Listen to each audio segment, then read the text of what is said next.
Okay, it's Tuesday morning. We have some calves that came in last night. They're eating hay because my horses got out and wouldn't let them eat hay last night. So I'm going to kind of walk through them, and I have not walked through these calves yet. So I'll kind of do it with you guys. There's some bulls in here. A few steers, probably more bulls than anything. Get them cheaper that way. A lot of horns. I hate dehorning cattle, but like that little Hereford cross looks like hell. It just looks like a junk calf, but they're cheap. That's why we're buying them. That calf just kind of laying there. I don't know whether he's tired or maybe he's going to be sick. And that little calf. I saw 3 of them on the sales sheet that they shouldn't have bought at all. It's really, but whatever. We'll take care of them. We'll get them. We'll grow them. But yeah, and I say that they shouldn't have bought them. You know, I gave them kind of a weight that I wanted them to go by, but I gave them a price to stick to. And so since they're coming from a good ways away, and the way we're doing it, they're not able to buy semi-loads at a time. So, and they don't want to hold them there for that long. They're freighting them up here on trailers, which gets expensive. It's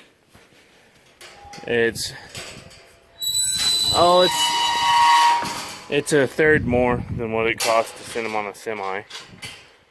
But it's, you know, that's just how it is.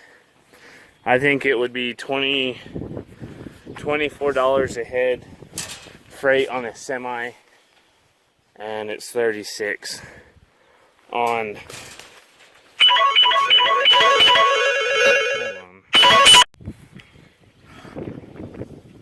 Okay, sorry about that.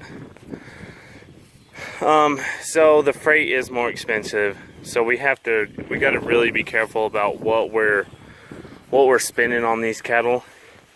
These cattle are, I was going through the sales sheets, and 4.5 weight cattle being sold here where I am, and the cattle that I have actually sold are $180 a head more than what these calves are costing. So, you know, the buyer fee is about $12 a head, and freight is $36 a head. So, you know, that eats up right about $50. And so you're still looking at $130 a head difference, which it definitely helps out on the profit side of things, you know, giving yourself a lot of room. But it's still, I think it's too much. I honestly do. And the other thing you have to be concerned about is these cattle are not going to do as well as cattle from here. There's too many little hobby farms that aren't running good genetics, and then you just get a lot of shit cattle that just don't perform. And I'm not trying to bash anybody, but right now there's a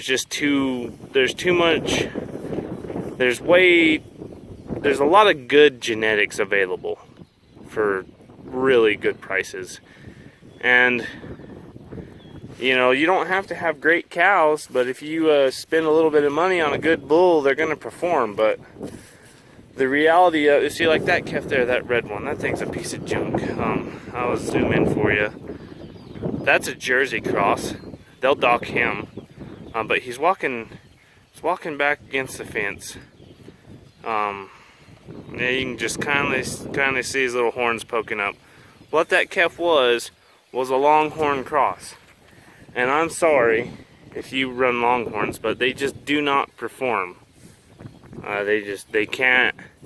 It takes too much to feed them, too much to put a pound on them, and you know they're buying them because they're cheap. So the hard deal is balancing out the price of cattle with what they're going to perform, and it really just kind of goes in swings. But that little Jersey cross, that calf will perform, but he's a milking breed cross, so he just won't bring any money. That calf, I can cut his horn, that little red calf walking right there, that's that longhorn cross. I'll cut his horns off and he will do okay, but they won't, you know, it's just a hard line to go and see what really is going to happen with these cattle. And when I say they won't perform, the majority of the cattle will. I've had pretty good luck, and it also depends on what you're buying. I'm buying cheap cattle now, so I know I will have issues with them. But I would say out of the 140 head of calves I have left, you know, same place, there's probably maybe 15, at the very most 15 of those calves that just don't grow very well. They grow, but it's slow. And I don't know, I got a few tricks up my sleeve on what I might do with these calves. But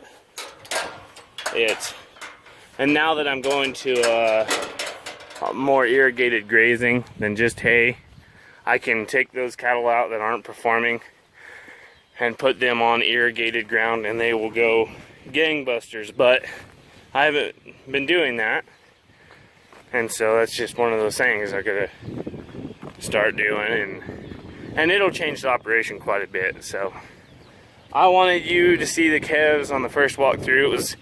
It was super dark, so I saw them with the flashlight, and so wanted you to see what I see.